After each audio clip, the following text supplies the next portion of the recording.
Assalamualaikum warahmatullahi wabarakatuh. Apa kabar?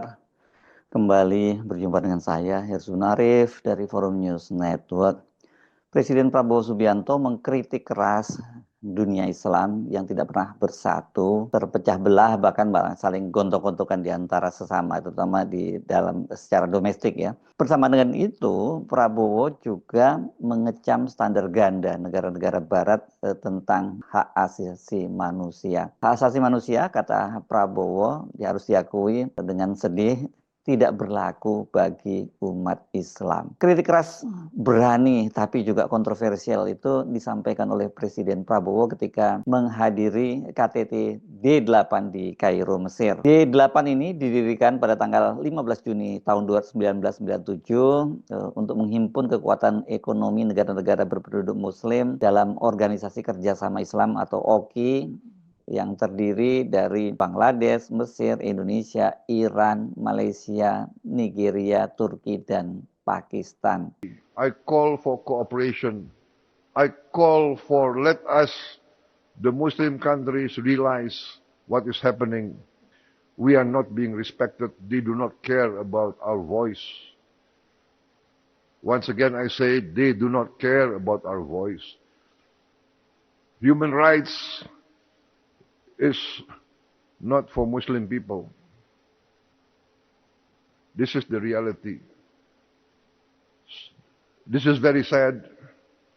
Let us do what we can, but let us face reality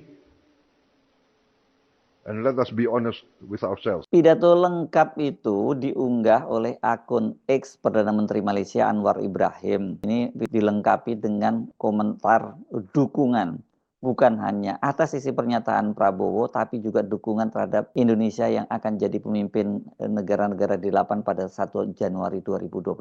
Saya sampaikan dukungan penuh terhadap ucapan sahabat karib saya, Presiden Prabowo Subianto, semasa sidang kemuncak D8 baru-baru ini di Kahirah, Mesir. Ini memang bahasa orang Malaysia menyebutnya Kahirah ya, bukan Kairo seperti kita. Presiden Prabowo telah menyampaikan kebenaran yang pahit namun penting untuk didepani dengan baik dan bijaksana, terutama berkaitan hak kenegaraan Palestina yang merdeka dan berdaulat. Justru Malaysia dengan tuntas dan tegas mendukung kepengurusian Bapak untuk D08 pada tahun 2025. Ini maksudnya kepengurusian itu ada ketua ya.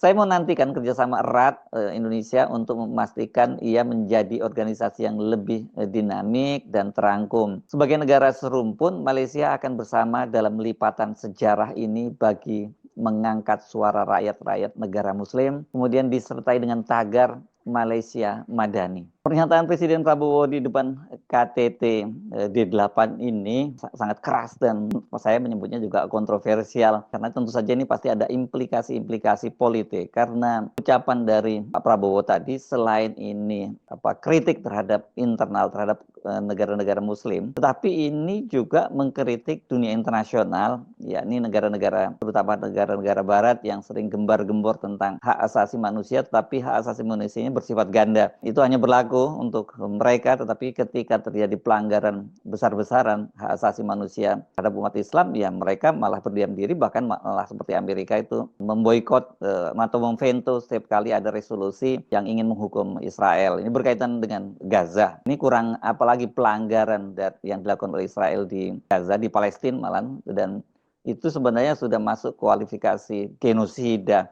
Tetapi setiap kali ada resolusi yang mengecam dan akan mengambil tindakan terhadap Israel kan selalu diveto oleh Amerika Serikat. Jadi bisa dipastikan ini pernyataan Presiden Prabowo itu pasti akan mengundang reaksi dan mempengaruhi hubungan Indonesia dengan negara-negara lain, terutama negara-negara Barat. Dan sebenarnya kalau soal begini yang tersinggung juga pasti tuan rumah Presiden Al-Sisi ya di Mesir, karena Sisi ini kan juga dia bisa berkuasa di Mesir itu karena dukungan Amerika Serikat dengan menggulingkan pemerintahan yang sah yang pada waktu itu dipimpin oleh Ikhwanul Muslimin ya. Tapi dari sisi kebijakan publik terutama di negara-negara Muslim, saya kira ini Pak Prabowo sudah mulai melangkah untuk menjadi pemimpin. Ini sudah lama Indonesia tidak menunjukkan dirinya sebagai negara besar, sebagai negara Muslim besar yang selama ini mulai dari Bung Karno bahkan sampai Pak Harto itu kan selalu mengambil inisiatif dan memimpin negara-negara Muslim, termasuk juga bahkan bukan hanya negara Muslim,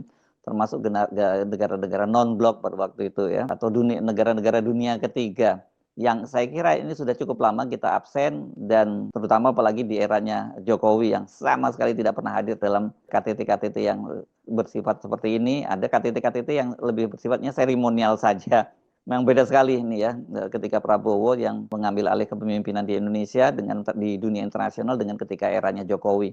Tapi memang ini ada risikonya. Yang jelas dengan pernyataan dari Prabowo itu kan menimbulkan solidaritas di kalangan umat Islam. Dan pernyataan itu meskipun sangat pedas disampaikan, itu bisa memperkuat solidaritas umat Islam dan meningkatkan kesadaran tentang hak asasi manusia. Selain pengaruh politik, ini juga akan berpengaruh kepada masalah-masalah kerjasama ekonomi dengan negara-negara lain, terutama negara-negara barat ya.